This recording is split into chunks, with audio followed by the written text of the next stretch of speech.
told, I hadn't really decided what it was about yet. And I remember going to deliver a paper at a conference in Baltimore, the Middle East Studies Association, and I had writer's block. About the first time, the only time I've ever had it. I'm normally capable of writing vast quantities of at least nonsensical prose very rapidly. But this time I just couldn't come up with anything. And on the plane on the way out to Baltimore, I was feeling terrified. It got even worse when I arrived at my session. I still had nothing to say. I had no paper. This has never happened to me before or since. Fortunately, I was the third person on the program. There was a presenter from the University of Berlin and another one from Berkeley who spoke first. And by the time they'd finished, the thesis of my dissertation had arrived. I had the idea, I got up and I spoke on it. I loved it because afterwards several people complimented me on the fact that I didn't read my paper and I'd made eye contact with them. I had no alternative. There was no paper. But it was almost a kind of revelation, I think, as suddenly this whole thing just crystallized for me, sitting there panic-stricken in a session of the Middle East Studies Association in Baltimore.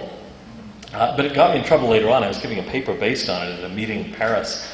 And they're talking about human deification and all this sort of thing. And a professor in the audience came up to me afterwards and said, "The leaders of your church would be really interested in this." I thought, what? I hadn't said anything about Mormonism. This is pure Ismaili Shiite Islam from the 11th century. Well, it turns out he comes out skiing in Utah every year and he learned something about Mormon theology and knew something about this idea of human deification. I thought, well, drop that subject. I won't bring that one up again. They're on to me. So now I do other things.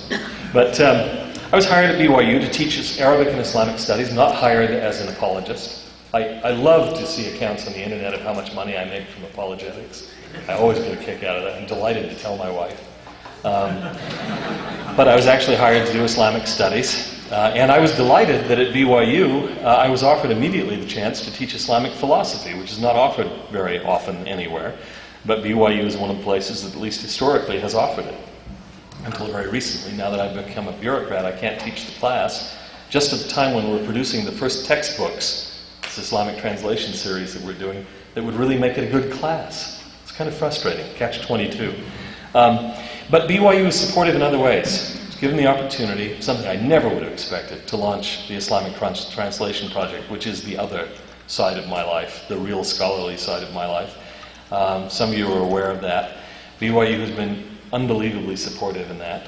It has been a tremendous opportunity. We're building relationships all around the world, and we've been able to expand it beyond the Islamic translation series to a series of works on Moses Maimonides, the greatest rabbi of the Middle Ages, the Eastern Christian Text series, which is just beginning, something called the Library of the Christian East that I hope will be launched before the end of the year.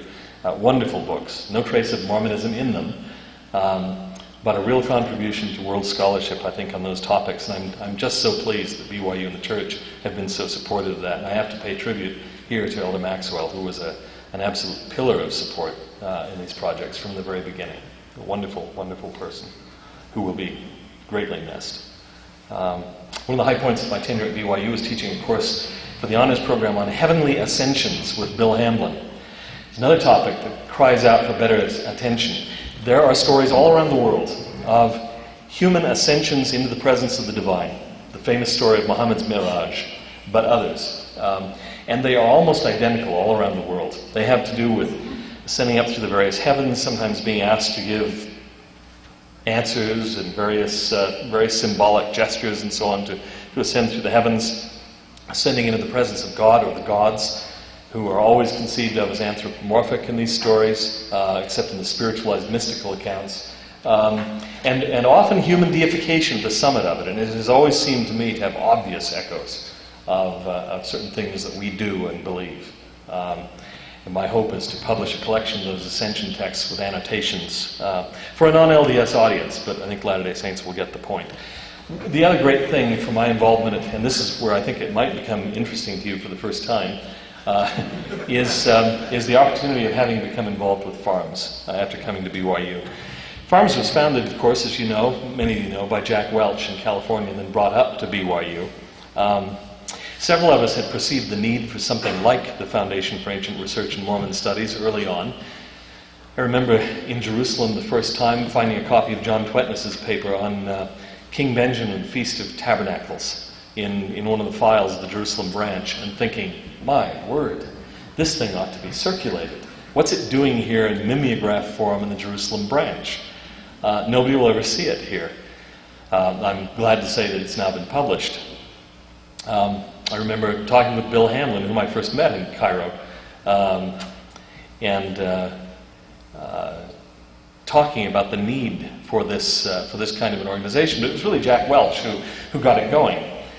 Jack, I think, was raised up to do this. I don't say that lightly. I actually believe it more than half seriously.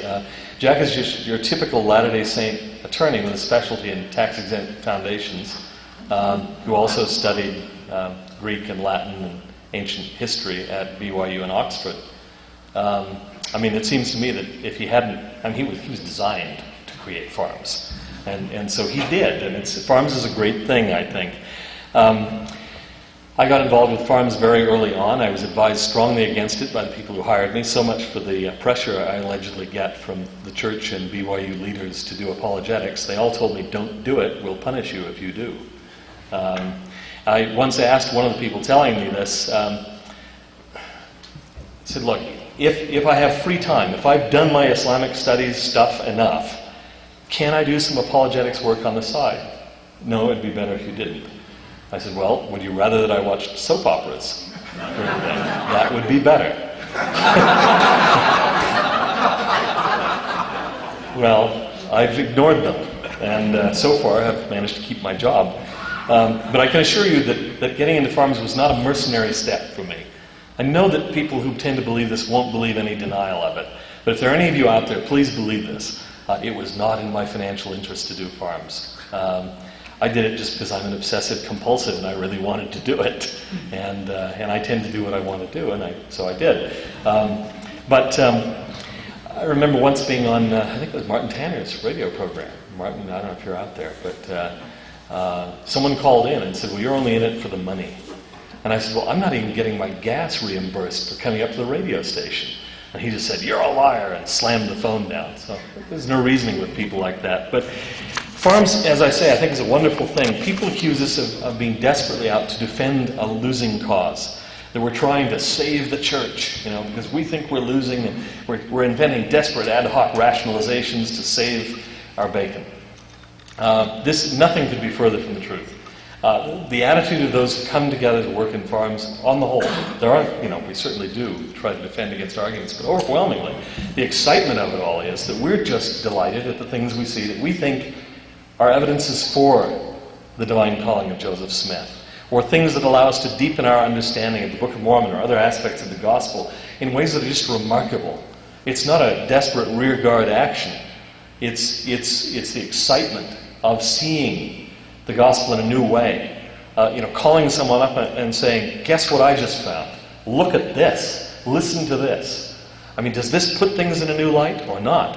And over and over and over again, we found that our studies in ancient history just are suggesting all sorts of new paradigms, ways of understanding the gospel, and things that, in our opinion, Joseph Smith could not possibly have known in any kind of plausible, naturalistic way. Most recently, I'll allude to something that's in the news very much. We have the DNA issue. There are people who are saying, of course, that DNA destroys the Book of Mormon.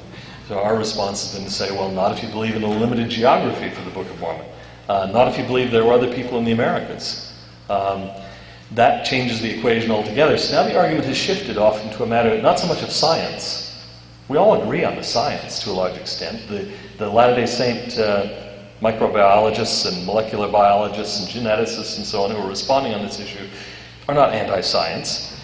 But we're saying if you have a limited geography and the Lehite group is a very small group, then the science is essentially irrelevant. So it becomes an issue of exegesis, hermeneutics, interpretation of the Book of Mormon.